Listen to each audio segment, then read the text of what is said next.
आइए इस श्लोक का समझने का कोशिश करें। आज सुबह जो भी भागवतम का कृष्णमय मुख से जो सुना है, तो उन लोगों को इसमें कुछ अलग नहीं लगेगा, क्योंकि उद्धव जो भगवान की प्रिय भक्त, उन्होंने जो बताया वही इस श्लोक में भी है। उन्होंने बताया श्री भगवान अजन्मा होते हुए भी उन्होंने किस प्रकार वसुदेव जी के कारागार रूपी गृह में जन्म लिया, किस प्रकार वे अपने पिता के संरक्षण में ब्रज को चले गए और वहां शत्रु के भय से छद्मवेश में निवास करते रहे, और किस तरह असीम शक्तिशाली होते हुए भी उन्होंने भय से मथुरा से पलायन किया। तो ये भ्रांत प्रसंग मुझे पीड़ा देता है। भगवान का शुद्ध भक्त, उनको मालूम है भगवान अजन्मा है, सनातन है, मालूम होने पर भी वो समझ नहीं पाए। इस श्लोक में भगवान बता रहे, इन्हें इसके पिछले श्लोक में अर्जुन भगवान से पूछ रहे, करोड़ों बरस के पहले आपने विवस्वान सूर्यदेव विवस्वान को भगवत गीता बताया बोल रहे हो, मगर करोड़ों बरस के पहले आप थे क्या? तो अब मुझे कैसे मालूम पड़ेगा करोड़ों बरस के पहले आपने भगवत गीता बताया? तभी भगवान बताते हैं, देखो अर्जुन, आपका और मेरा अनेकानेक जन्म हो चुका है, अनेकानेक जन्मों का मुझे सभी जन्मों का भूत भविष्य वर्तमान मुझे मालूम है। आप भी मेरे साथ एक रूप में आप भी थे, मगर आपको कुछ याद नहीं है। अभी भगवान आगे बता रहे हैं, मैं अजन्मा तथा अविनाशी हूँ, मैं कभी जन्म नहीं लेता हूँ, मैं अविनाशी हूँ, मेरा नाश नहीं होता है। हाँ, मैं समस्त जीवों का स्वामी हूँ और प्रत्येक युग में आदि जीव में रूप में प्रकट होता है। अवतार, इधर भगवान बता रहे अवतार, अवतार यानी क्या है? अवतरण होना। गोलोक धाम में भगवान के सब लीला चलता रहता है और भगवान को अवतार लेने का जरूरत ही नहीं है। राक्षसों को मारने का है तो किसी को भी अपने शक्त्यावेश अवतार, लीला अवतार, मनमंत्र अवतार और साहित्य अवतार, भगवान का अलग अलग अलग अवतार है, किसी को वो बेच सकते। पर जब भी भगवान खुद अवतरण होते हैं, खुद अपने दो भुजाओं में बांसुरी धारण किया कृष्ण के रूप में अवतरित होते हैं अपने भक्तों को प्रेम देने के लिए। इधर बताया हम लोग देखते, प्रकृति दो प्रकार की होती है, परा प्रकृति और अपरा प्रकृति। अपरा प्रकृति यानी भौतिक जगत में रहते, और परा प्रकृति यानी भगवत धाम सनातन धाम में। अपरा प्रकृति है जो 8 तत्वों से बना हुआ है। अधिष्ठाय समवाय प्रकृति स्वाम अधिष्ठाय समवाय आत्मा माया ने, ये 8 तत्वों से। कौन सा 8 तत्व किसको मालूम है, बता सकते हैं? हरे कृष्णा माता जी, मैं बताऊं श्रद्धा जी। एक तो 5 तत्व, पृथ्वी जल वायु आकाश और पृथ्वी जल वायु आकाश और भूमि अग्नि जी। तो ये 5 तत्व, और 3 तत्व है मन बुद्धि और अहंकार, तो ये 8 तत्व है। करेक्ट। 8 तत्वों से भौतिक प्रकृति का निर्माण हुआ। इस भौतिक प्रकृति का निर्माण हुआ है। भौतिक प्रकृति जो है वो भगवान का ही एक शक्ति है, और भगवान का ही शक्ति है, वो प्रकट होती है, थोड़े काल तक रहती है, फिर वो नाश हो जाती है। मगर ये अपरा शक्ति के ऊपर एक शक्ति है, वो पराशक्ति है। वो पराशक्ति यानी क्या है? भगवान का शक्ति है। ये भगवान का शक्ति जो पराशक्ति, वो कभी नष्ट नहीं होता। वो भगवान अपने अंतरंगा शक्ति के साथ उधर आनंद मग्न रहता है। ये हम लोग जीव जो है, जीव जो पराशक्ति में आते यानी उसके अंदर आत्मा है, आत्मा भगवान का एक अंश है, इसके लिए जीव परा शक्ति है। मगर उसका अवतरण किधर हुआ है? भौतिक जगत में हुआ। इसके लिए भौतिक जड़ तत्वों से वो जकड़ गया। जो पराशक्ति शुद्ध चेतना होने पर भी, आत्मा शुद्ध चेतना होने पर भी इस जड़ प्रकृति के संसर्ग में आके वो जड़ बन गया और अपना सब जो जो जो उनका जो ज्ञान सब था वो सब भूल जाता है। इधर भगवान बता रहे हैं हम लोगों को, भगवान हम लोग को किसी को अभी पूछे कल किसी टाइम में आप क्या कर रहे थे, बोलो तो हम लोग सोचेंगे अरे क्या कर रहे थे, हम लोग को टाइम लगता है। हम अगर भगवान हमारे भूत वर्तमान भविष्य सब कुछ जानते। एक बार भगवान अर्जुन को लेके जाते हैं तो एक जगह हम दिखाते, तभी वो बताते ये क्या है, ये इतने सारे आपका जन्म हो गया है करके बताते, इतने सारे, पर हम लोग को उसका पिछले विगत जन्म का कर्म का कुछ याद नहीं रहता है। यही जीव और परमात्मा में अंतर है। जीव सचमुच सत्यचित आनंद घन रूप है, अंश है, भगवान का अंश है, हमारे अंदर भी भगवान का जैसा गुण है। मगर हम लोग इस भौतिक प्रकृति में भौतिक जगत में रहने के कारण हम लोग शाश्वत नहीं है, सनातन नहीं है, सच्चित आनंद नहीं है हम लोग इस भौतिक वातावरण में रहने के कारण। इधर भगवान बताते हैं जब ही भगवान अवतार लेते तो हम देवकी और वसुदेव पिछले पहले जन्म में प्रश्निगर्भ और सुतपा सुतपा थे और वो लोग हजारों बरस भगवान को पुत्र रूप में प्राप्त करने का करके उन्होंने तपस्या की। इसके लिए भगवान उनकी इच्छा पूरा करने के लिए चतुर्भुज नारायण रूप में अवतरित होके उनको बताते, देखो आप लोग मेरे लिए तपस्या किए थे पिछले जन्म में, इसके लिए मैं आपकी इच्छा पूरा करने के लिए मैं चतुर्भुज रूप में प्रकट हुआ हूँ। अभी मुझे गोकुल में लेके जाके रखिए। तभी देवकी बताती है आप चतुर्भुज रूप में नहीं, अब द्विभुज रूप में प्रकट हो जाओ करके। तो भगवान तुरंत चतुर्भुज एक करके छोटे बच्चे के रूप में परिवर्तित होते। उसी प्रकार अदिति माता और ये कश्यप दिति अदिति वो लोग भी कितने तपस्या करते हैं भगवान को पुत्र रूप में प्राप्त करने के लिए। देवताओं की माँ अदिति, दिति ये दानवों की माँ, ये लोग सब तपस्या करते हैं भगवान को पुत्र रूप में प्राप्त करने के लिए। इधर भगवान बताते हैं मैं अनेक अनेक अवतार लेता हूँ, कैसे कैसे इसमें भागवतम में फर्स्ट कैंटो में भागवतम में भी बताया हुआ है। फर्स्ट कैंटो भागवतम में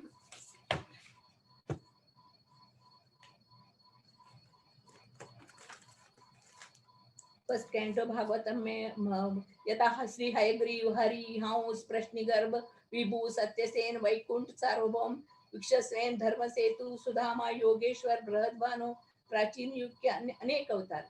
और प्रहलाद महाराज भगवान से स्तुति कर रहे हैं, हे प्रभु आप अपने भक्तों के पालन तथा अभक्तों के संहार के लिए उतने ही अवतार धारण करते हैं जितनी की जलचर वनस्पतियां सरीसृप पक्षी जंतु मनुष्य देवता आदि योनियां हैं।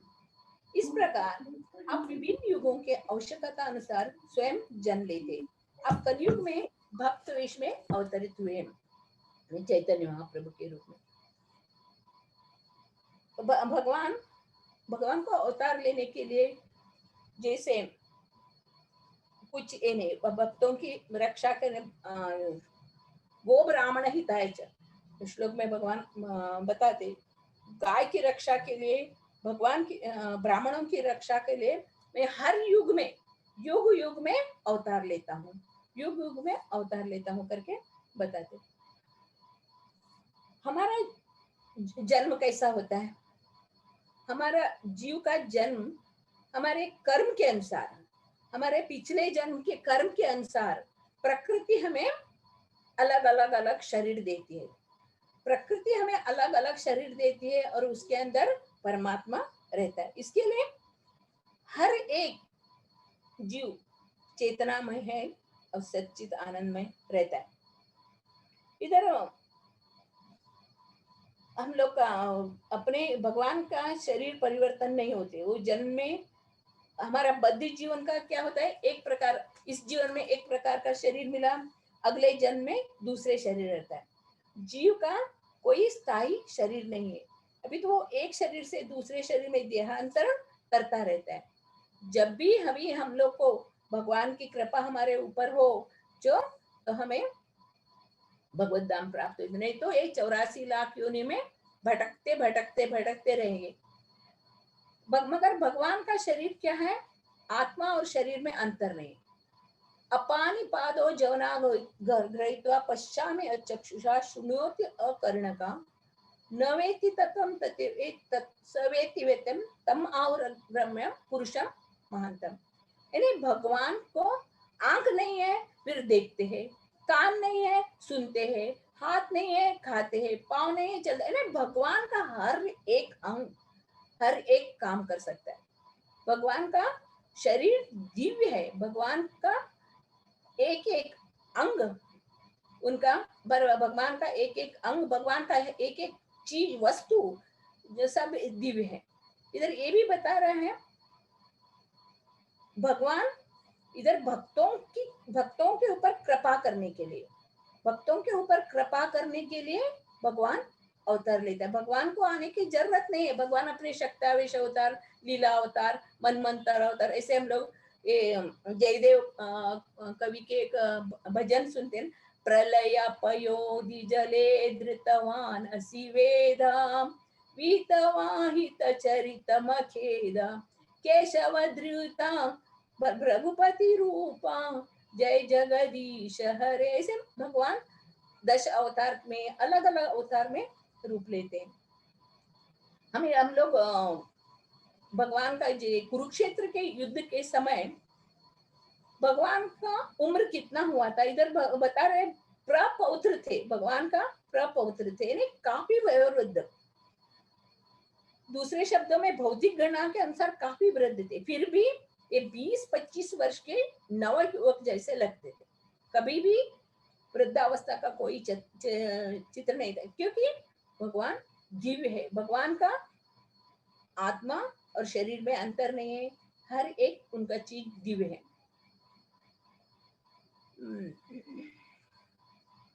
उनका शरीर और ना बुद्धि कभी भी क्षीण नहीं बदलती। अतः यह स्पष्ट है, इस जगत में रहते हुए भी वे उसी अजन्मा सच्चिदानंद रूप वाले उनके दिव्य शरीर तथा बुद्धि में कोई परिवर्तन नहीं होते। भगवान मत्स्य अवतार लेके आते, कूर्मा अवतार लेके आते, हंस अवतार लेके आते, अलग अलग सभी में भगवान का वही दिव्य गुण रहता है, दिव्य प्राकट से आते हैं। पर हम लोगों का क्या शरीर, हम लोग को पिछले कर्म के अनुसार प्रकृति द्वारा हम लोग शरीर हमन को जबरदस्त माँ के गर्भ में डालते हैं, और हम लोग बाहर आके थोड़े दिन रहते हैं, कुछ उत्पन्न करते हैं, थोड़े दिन बढ़ते हैं, फिर इस शरीर को त्यागते हैं। जब माँ के गर्भ से बाहर आते हैं उसको जन्म बोलते हैं, और ये शरीर को छोड़ने के बाद उसको हम लोग मृत्यु बोलते हैं। वापस हम लोग यही जन्म मृत्यु के चक्कर में घूमते रहते हैं। भगवान हमारे पिता है, भगवान देखते हैं, अरे ये हमारे बच्चे कितने तकलीफ उठा रहे, कितने दुख भोग रहे, चलो मैं जाके उनको उनके ऊपर कृपा बरसाता हूँ और उनको मेरे भगवत धाम बुलाता हूँ। इसके लिए भगवान आते। हम लोग इसके भागवतम में भी हम लोग माता जी अभी सुबह पढ़ रहे हैं ना, उसमें हम लोग देखते यदुकुल के सभी लोगों को मालूम था भगवान कृष्ण भगवान है, मगर सभी लोगों को भगवान लेके जाना चाहते थे मगर नहीं जा पाए, कोई आपस में ही लड़ते रहे। इसे हम लोग देख सकते हैं भगवान कितने महान है। हमारे अंदर आत्मा के रूप में बैठे हैं, हमारे अंदर पाचन के वैश्वानर बन के बैठे हैं, हमारे इंद्रियों के एक एक अंग के ऊपर भी देवताओं को बिठाया है, और बाहर भी है, अंदर भी हमारे अंदर भी हमारे रक्षा करते। इतने कृपालु है, दयालु है। ऐसे भगवान को हम लोग शरण में उनके शरणागत होना भी हम लोग नहीं जानते। हमारा जीवन का कुछ निश्चित है ही नहीं है, मगर भगवान को जब भी भगवान आविर्भाव होते हैं, तिरोभाव होता है, उनका मालूम रहता है। भगवान वही कार्य करने के लिए आते हैं, उनका निश्चित कार्य रहता है, वो करते जाते। जैसे रामायण में हम लोग देख सकते हैं, रावण कुंभकर्ण को मारने के लिए उनको आने की जरूरत नहीं था। वो सिर्फ एक भव्य के इशारा करे तो बस रावण और कुंभकर्ण मर जाते। मगर इधर अहल्या का उद्धार करना, शबरी को दर्शन देना और चित्रकूट के ऋषि मुनियों की जो इच्छा थी उसको पूर्ण करने के लिए भगवान श्री राम के रूप में आते हैं और उनकी इच्छा पूरा करते हैं। वैसे भगवान कृष्ण के रूप में भी आके हम लोग उनके लीला देखते। ये एक लीला विलक्षण लीला है। जैसे छोटे बच्चे होने पर भी पूतना को मारा, सिर्फ पाव से टच करते शक्तासुर को मारा, धेनुकासुर, अगासुर, धेनुकासुर, कितने राक्षसों को मारा, कितने लोगों का उद्धार किया। 16,108 राजकुमारियां, 16,108 राजकुमारियां, हम लोग ऐसे सोच सकते ये 16,108 राजकुमारी को अगर भगवान स्वीकार नहीं करते तो क्या होता था। हा? भगवान इतनी कृपालु, हर एक जीव के ऊपर इतनी दया करते हैं, हाँ, और रक्षा करते हैं भगवान। ये हम लोग ये चैप्टर का नाम ही दिव्य ज्ञान है। इसको समझने के लिए भी हमें हम लोगों को भी थोड़ा दिव्य होना चाहिए ना। भगवान पूर्ण संपूर्ण हम लोग का सर्वोपाधि विनिर्मुक्तम तत्पर निर्मलम होना चाहिए। हम लोग का सब हम लोग को छोड़ के भगवान का जब शरण पकड़े, हे भगवान आपके अलावा हमें कोई रक्षा करने वाले नहीं है, तो ही इस ज्ञान को हम लोग प्राप्त कर सकते। नहीं तो ये दिव्य ज्ञान ऐसे साधारण हम जैसे भुलक्कड़ों को समझना बहुत कठिन है। इधर भगवान के बारे में बहुत सुंदर प्रभुपाद जी ने दिया है। इसके लिए हम लोग को कुछ योग्यता नहीं है इसको समझाने में। भगवान प्रभुपाद जी ने पूरा पूरा इधर बताया ही है। क्योंकि हम लोग सूर्य को देखते, सूर्य का प्रकाश को देखते, सूर्य के बिना हम लोग जी भी नहीं रह सकते। सबके लिए सूर्य की जरूरत है। पर हमारा दृष्टिगोचर होता है तो हम लोग बोलते हैं सूर्य का शाम होते, सूर्यास्त होते, सूर्य का अस्त हुआ बोलते। मगर सूर्य एक ही जगह पे रहता है। मगर सूर्य स्थिर है, किंतु अपनी अपूर्ण एवं त्रुटिपूर्ण इंद्रियों के कारण सूर्य का उदय और अस्त को हम लोग परिकल्पित करते हैं, क्योंकि हमारा इंद्रिया त्रुटिपूर्ण है। भगवान वे शाश्वत है और अपनी अंतरंगा शक्ति के कारण आनंद स्वरूप है। उनको किसी चीज का जरूरत नहीं है, किसी का एक काम जरूरत नहीं है। मगर भगवान आत्माराम है। फिर भी अपने बच्चों के लिए, ये बच्चे कैसे तड़प रहे हैं। हम लोग इस भौतिक दुनिया में आके हम कोई पूछेगा तो हाउ आर यू पूछेगा तो हाँ आई एम फाइन बोलते।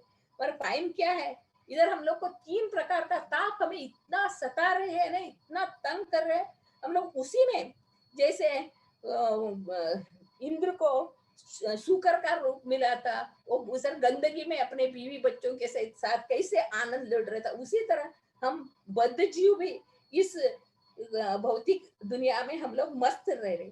हमें इतना तकलीफ हो रहा है, भगवान उसको देखते हैं, अरे ये मेरे बद्ध जीव मुझे याद नहीं कर रहे, तकलीफ सहन करते जी रहे, चलो उनका उद्धार करने का है करके भगवान आते। ये 3 तकलीफ कौन सा है?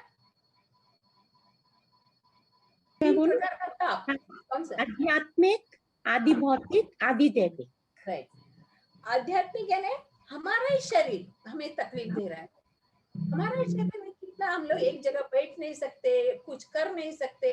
जैसे भगवान ने जन्म मृत्यु जरा व्याधि दुख दोषानुदर्शनम ये बताए, ऐसे ही धीरे धीरे धीरे धीरे हमारा शरीर कितना तकलीफ उठाता है। अपना ही इंद्रिया, हमारा शरीर हम लोग को सताता है। ये आध्यात्मिक। आदि भौतिक यानी हम लोग कुछ नहीं कर सकते, तो दूसरे लोगों से हमें ताप मिलता है। दूसरे लोग आके ये कर रहे हैं, सता रहे, कुछ ना कुछ है तो घर के अंदर चूहा घुस के भी तकलीफ देगा, नहीं तो खटमल मच्छर ये तो रहेगा, ये दूसरों के द्वारा तकलीफ। और तीसरा है आदि दैवी। अभी हम लोग देख ही रहे कोरोना का, कुछ लोग हमने कुछ नहीं किया, घर में बैठे बैठे जेल में बैठे जैसा, फिर भी कोरोना बढ़ रहा है, उतर रहा है, बढ़ रहा है, चल रही है, हम लोग देख रहे हैं। एक तो 3 प्रकार का ताप हम लोग भोग ही रहे। भगवान हमें इतने ये करते हैं, देखो तो अपना मेरा ध्यान करो, मेरे शरण में आओ। प्रहलाद महाराज ने हम लोग के लिए 9 विधा भक्ति सिखाया। श्रवणम, कीर्तनम, विष्णु स्मरणम, पाद सेवनम, अर्चनम, वंदनम, दास्यम, साख्यम, आत्मनिवेदनम। ये 9 प्रकार का भक्ति करके मेरे धाम में आ जाओ करके भगवान हमें बुला रहे। बार बार भगवान भगवत गीता में बोल रहे, मन मना भव मद्भक्तो मध्याजी माम नमस्करु मामे वैश्य सत्यम ते प्रतिजाने प्रियोस्मे। बार बार भगवान बोलते मेरे शरण में आओ, मेरे शरण में आओ, मेरे शरण में आओ। मगर हम लोग भौतिक दुनिया का तकलीफ को सहन कर रहे, फिर भी हम लोग अच्छे से इस तकलीफ को सहन करके उसी में हम लोग लगे रहे। इसके लिए भगवान अजन्मा है, अव्यय है, अजन्मा है, फिर भी ईश्वर है। भगवान ईश्वर है, भूताना ईश्वरोपि सन प्रकृतिम स्वाम अधिष्ठाय संभवामि आत्मा माया। ये जीवों का उद्धार करने, जीवों का ईश्वर है भगवान। हम लोग सब अणु है, भगवान विभु है, हमारा ईश्वर भगवान कृष्ण है। इसके लिए वो हम इस प्रकृति के द्वारा हम लोग इतने तड़प रहे, इस हमारा दुख दूर करने के लिए भगवान अवतार लेते हैं। भगवान की अहेतु की कृपा है वो।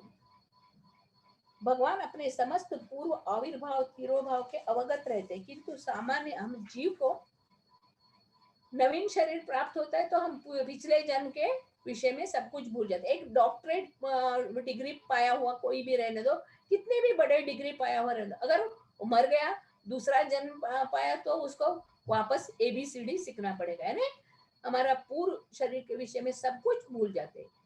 वे समस्त जीवों के स्वामी है, परमेश्वर समस्त जीवों के स्वामी है, क्योंकि इस धरा पर रहते हुए भी वो आश्चर्यजनक तथा अति मानवीय लीला करते रहते।